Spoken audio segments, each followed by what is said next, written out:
자, 안녕하세요, 여러분. 모모동의 심원장입니다. 제가 요즘에 자주 올리고 있죠. 날짜는 다가오고 있고 여러분들한테 해드릴 거는 너무너무 아직 많은데 제 마음이 이렇게 급하니 여러분들은 얼마나 더 걱정이 되실까 싶어요. 하지만 제가 짚어드리는 부분, 이 부분만 한번 다 훑고 가셔도요. 시험 합격은요. 걱정하지 않으셔도 돼요. 자, 오늘은요. 심원장이 특별한 클래스를 만들어 봤어요.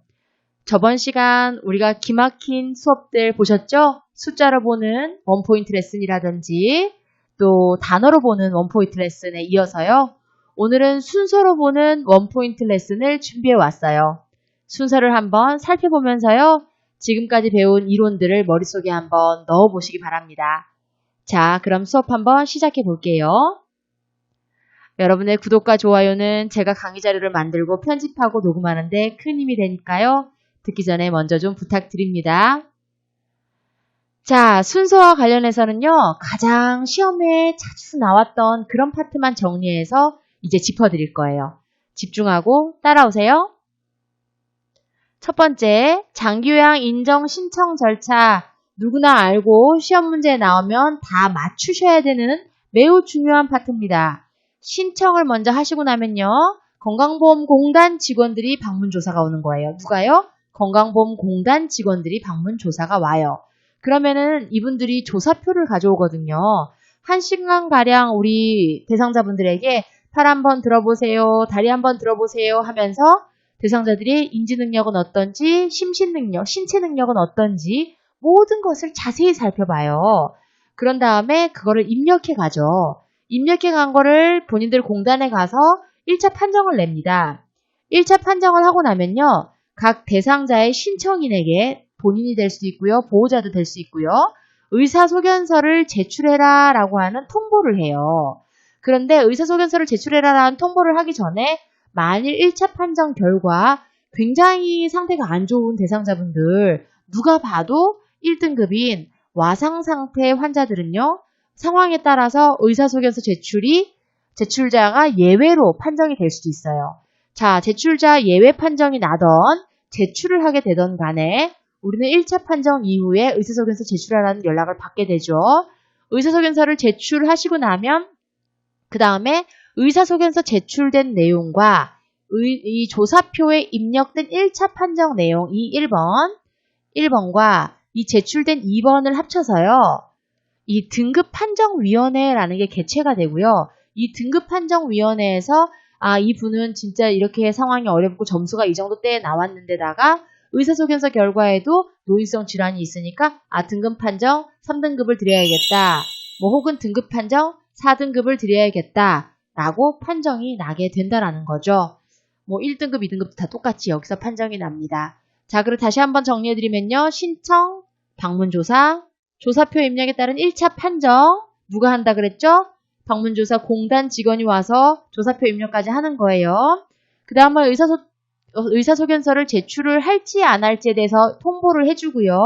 통보가 되고 나면 그거를 이 1차 판정과 더해서 등급판정위원회에서 등급판정위원들이 판결을 내리게 돼 있습니다. 자, 장기요양기관 서비스 절차 한번 볼게요. 첫 번째, 등급을 갖고 있는 분들에 대해서 제가 말씀드리는 거예요. 장기요양 서비스 절차는요. 등급 갖고 있는 사람들에게 해당하는 거예요. 자, 서비스 신청 접수가 되고 나면요. 방문 상담을 하죠. 이 선생님들이 원하는 서비스 신청 접수를 하는 거예요. 내가 제가 서비스를 이용하고 싶으면 제가 서비스 중에서도 요양, 목욕, 간호, 굉장히 많잖아요. 주간보호부터 시작해서 내가 원하는데 신청 접수를 하죠. 그리고 나면 거기에서 맞는 곳에서 방문 상담을 해요. 시설도 물론 똑같습니다. 그 다음에 이 방문 요양 기간은요. 서비스 제공 계획을 수립하고요. 서비스 이용 계약을 체결해요. 지금 이런 분들이 상담을 하러 왔는데 이분한테는 표준장기 이용 계획서에 의거해서 주 5회 120분씩 서비스를 해드리면 되겠구나. 주 5회 서비스를 해드리면 되겠구나. 혹은 이분은 시설 등급을 받아오셨으니 우리 시설에서 이렇게 모시면 되겠구나. 이렇게 계획을 짜죠. 이 계획을 바탕으로 해서요. 서비스 이용 계약을 하는 거예요. 계약을 할 때는 대상자의 확인이 동의가 무조건 필요하고요. 그리고 보호자분들이 대상자가 만일 동의를 해주실 수 없는 심신 상태를 가지셨다면, 인지 상태를 가지셨다면 우리는 보호자의 동의를 얻죠. 자, 그런 다음에 서비스를 제공하게 되는 거예요. 자, 그리고 서비스가 시작되고 난 이후에는요, 적절한 기간에 맞춰서 모니터링을 실시하고요. 이 모니터링을 하고 서비스 제공이 다 끝나고 나서 서비스를 종료를 할 수도 있고요. 혹은 계속할 수도 있습니다. 자, 장기요양기관 서비스 절차 다시 한번 설명드릴게요. 서비스 신청 접수와 방문 상담을 하고요. 서비스 제공 계획을 수립하고요. 그 다음에 이 제공 계획이 수립된 내용을 바탕으로 해서 서비스 이용 계약을 체결하는 거예요. 그 다음에 서비스 제공을 하고요. 서비스 제공 기간 동안에 모니터링을 실시하고요. 그리고 내가 이 서비스를 한동안 받고 보니 서비스를 종료했으면 좋겠다라고 결정할 수도 있고요. 아니야, 서비스를 계약대로 계속 진행해야지 라고 결정할 수도 있다라는 거예요. 이런 형식으로 장기요양 서비스가 진행되고 있습니다. 자, 세수돕기 어떤 거 생각나시나요?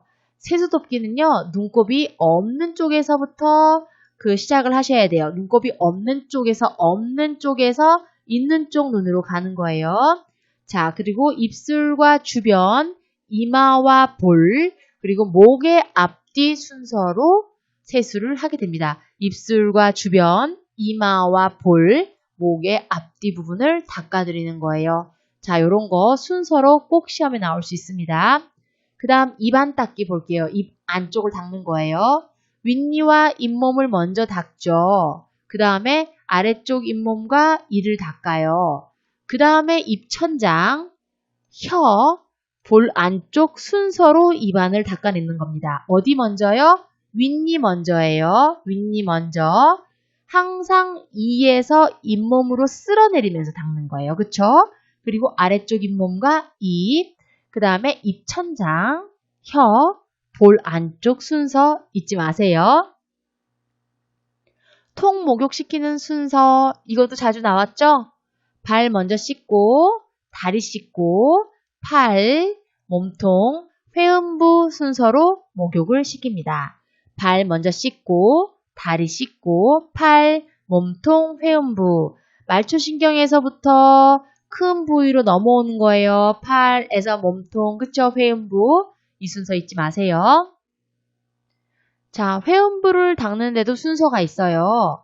자, 목욕을 시키는데 적절한 방법으로 옳은 것은 이러면서 이런 거를 딱 하나 집어넣어 놓죠. 그러면서 질, 요도, 항문 이런 식으로 말할 수가 있다라는 거예요. 근데 실제로는 어디서부터죠? 그렇죠. 소변이 나오는 요도부터예요. 요도로부터 시작해서 그 다음에 질, 그 다음 항문. 우리가 앞뒤로 볼 수도 있고요. 위아래로 볼 수도 있겠죠. 이 회음부는 이 앞에서부터 뒤로, 다시 얘기하면 위에서부터 아래로 이 질이나 그런 부분들이 항문에 의해서 감염되지 않도록 하기 위해서요. 요도, 질, 항문 이 순으로 닦아줍니다. 침상 목욕에서 얼굴을 닦는 순서를 볼게요. 침상 목욕에서 얼굴 닦는 순서 우리 눈을 만져볼게요. 눈 만지시고, 코 만지시고, 뺨 만지시고, 입으로 넘어가서요. 크게 돌아서 이마로 왔다가 옆으로 내려가서 귀로 갔다가 목으로 오게 됩니다. 다시요.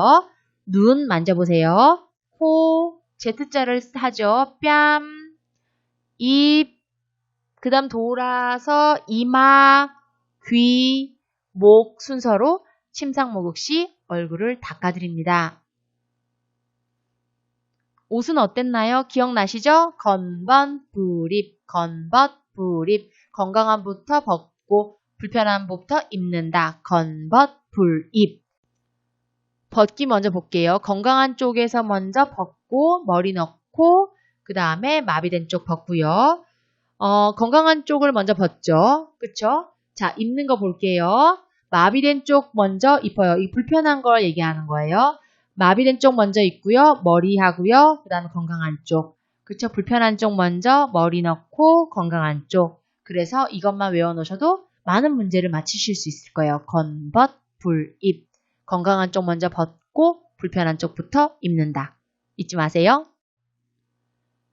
자, 성인용 보행기를 움직일 때는 우리가 어떻게 움직여야 되냐. 양다리가 모두 불편하실 때는요. 보행기 먼저 가고 한쪽 발, 보행기 쪽에 있는 한쪽 발 먼저 움직이고요. 나머지 발을 움직여요. 자, 한쪽이 불편하신 분은요. 보행기와 약한 다리를 함께 움직이고요. 그 다음에 건강한 다리를 밀어 옵니다. 자, 이거 편마비 얘기하면서 많이 나와요. 그럼 왼쪽 편마비인 대상자가 성인용 보행기를 할 때 옳은 방법은 이렇게 나온다면 왼쪽 편마비니까 보행기, 성인용 보행기를 가지고 어디요? 약한 다리니까 왼쪽 편마비니까 왼쪽 다리겠죠. 왼쪽 다리를 움직이고 난 다음에 그것도 함께 움직이고 난 다음에 그 다음에 오른쪽 다리를 움직인다. 이런 형식으로 나와야지만 맞는 정답이 되겠죠. 자, 지팡이로 넘어갈게요. 지팡이 계단을 오를 때, 계단을 내려갈 때 두 가지 방법이 있습니다. 지팡이 같은 경우는요. 계단을 올라갈 때는 지팡이, 그 다음에 건강한 다리, 그 다음에 불편한 다리 순이에요. 자, 계단을 내려갈 때는요. 지팡이, 마비된 다리, 건강한 다리 순으로 내려가는 거예요. 지팡이랑 마비된 다리 힘을 딱 주고 건강한 다리를 옆에 붙일 수 있도록 그렇게 되는 거죠. 그쵸? 자, 이거는요. 항상 건강한 다리는요. 높은 곳에 위치해 있다라고 보시면 돼요. 그럼 다시 한번 볼게요. 지팡이, 건강한 다리, 마비된 다리 어느 쪽이 더 높은 곳에 있죠? 계단을 올라갈 때 누가 먼저 올라갔어요? 그렇죠. 건강한 다리가 먼저 올라갔죠. 얘가 높은 곳에 있잖아요. 그렇죠? 얘가 더 높은 곳에 있죠. 이거를 잊지 마세요. 자, 그럼 이거 한번 볼게요. 내려갈 때는 높은 곳에 있으려면 나중에 움직여야겠죠. 그러니까 얘가 건강한 다리가 마지막에 오는 거예요. 지팡이, 마비된 다리, 건강한 다리.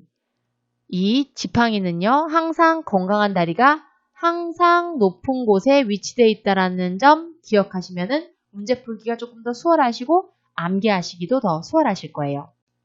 자, 높이를 한번 볼게요. 부위별 높이인데요.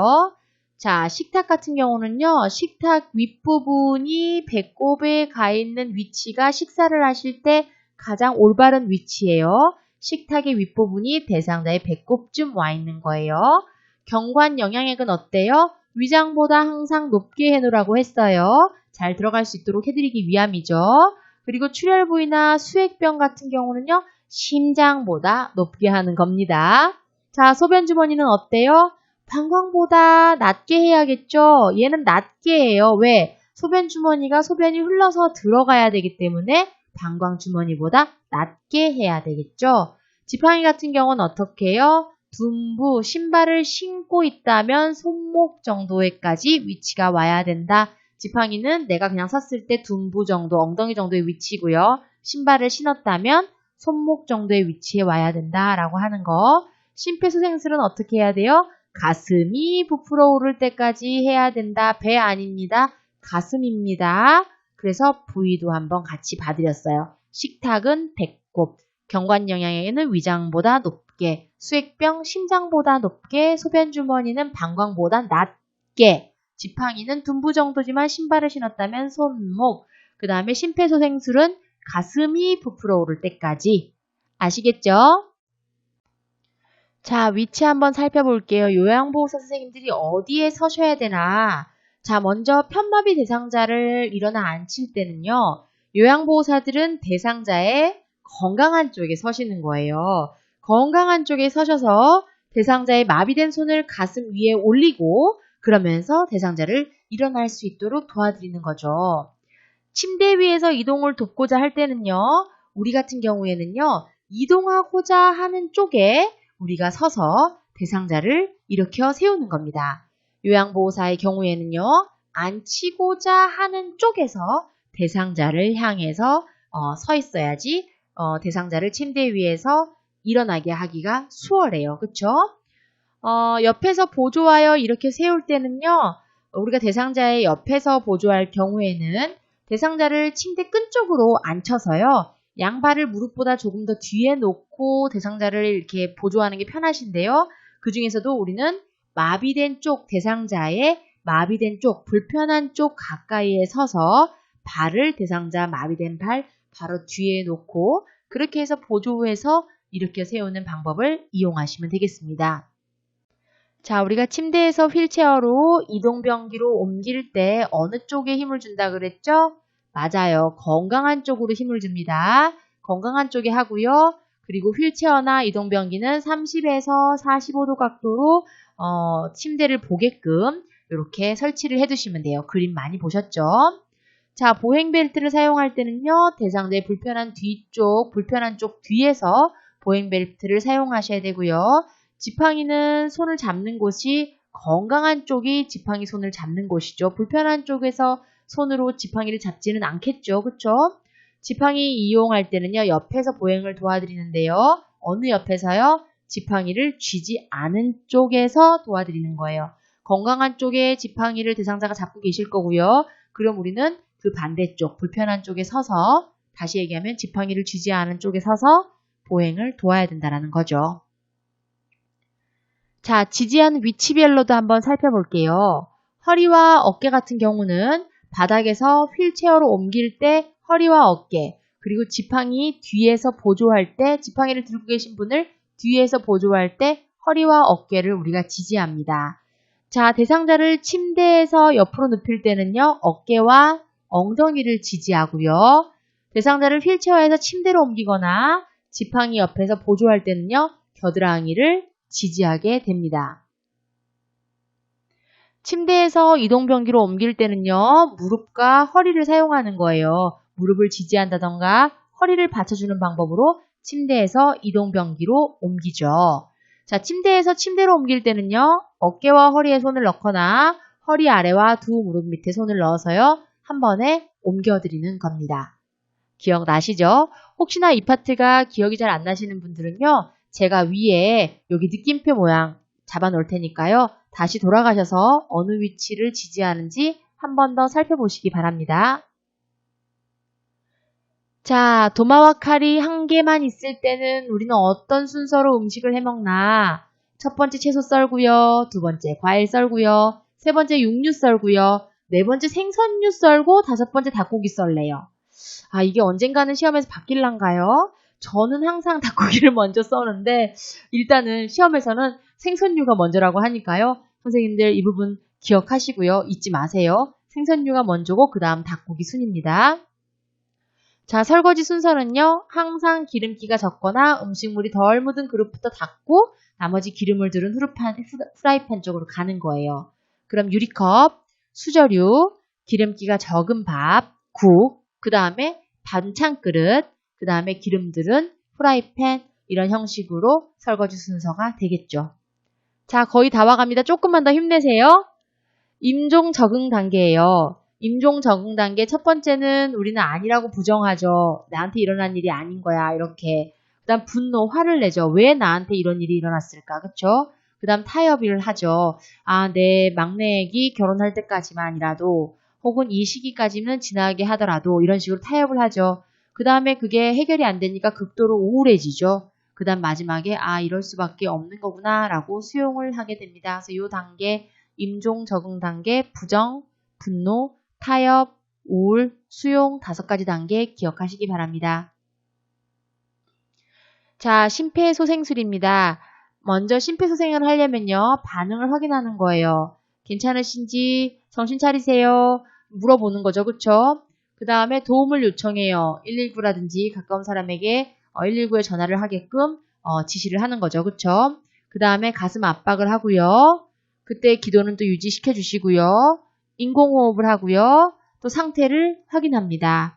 자, 이런 식으로 심폐소생술 순서 반응을 확인하고 도움을 요청하고 가슴을 압박하고 기도를 유지하고 인공호흡을 하고 상태를 확인한다는 거. 자, 이런 순서 여러분들과 한번 다 살펴봤어요. 복습한다는 생각하고 보셨기를 바랍니다. 오늘도 영상 끝까지 봐주셔서 너무너무 감사드리고요. 구독은 아래 모모동 심원장 동그라미 눌러주시면 됩니다. 오늘도 끝까지 영상 봐주셔서 감사드립니다. 지금까지 모모동의 심원장이었습니다. 수고하셨습니다.